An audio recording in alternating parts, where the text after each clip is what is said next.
আজকে প্রথম সুপ্রিম কোর্টে আমরা একটা কমেডি দেখতে পারবো।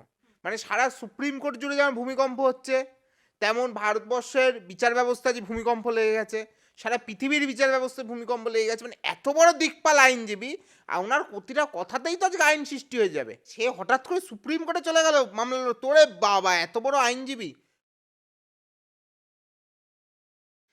নমস্কার দাদা, রাষ্ট্রীয় টিভি বাংলায় আপনাকে স্বাগত জানাচ্ছি। দাদা, নতুন রূপে মমতা বন্দ্যোপাধ্যায়, আপনি একজন আইনজীবী হয়ে বিষয়টা কেমনভাবে দেখছেন?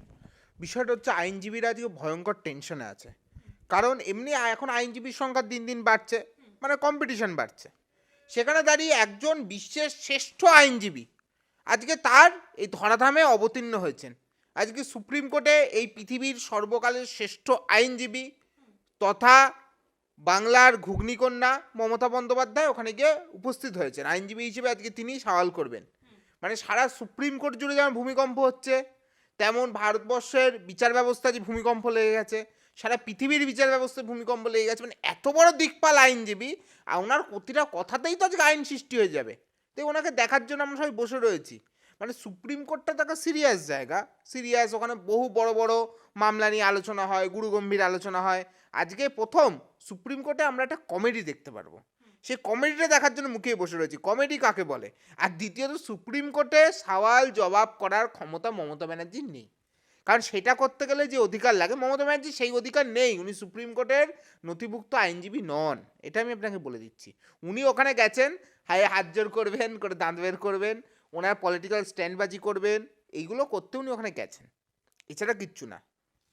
ওনার কাছে তো সেই আইনের ডিগ্রিটা রয়েছে, হিসাব মতন তো তিনি পারেন।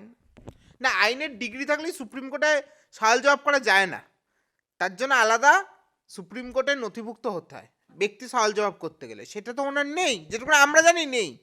নেই মানে নেই, কারণ উনি তো কোনোদিন মানে ওনার ওই লয়ের ডিগ্রিটাই আছে আমরা শুনতাম। আজকে উনি দেখতে পাচ্ছি উনি কোর্টে যাচ্ছেন, কিন্তু উনি কোনোদিন কোনো মামলা লড়ছেন, কোনো মামলায় আইনজীবী হিসেবে দাঁড়িয়েছে, বা ওনার পাড়ার কোনো পাশের বাড়ির পচার সাথে পাশের বাড়ির নান্টুর কোনো পাঁচিল দেওয়া নেই বিবাদ নিয়ে উনি মামলা করেছেন জানা নেই।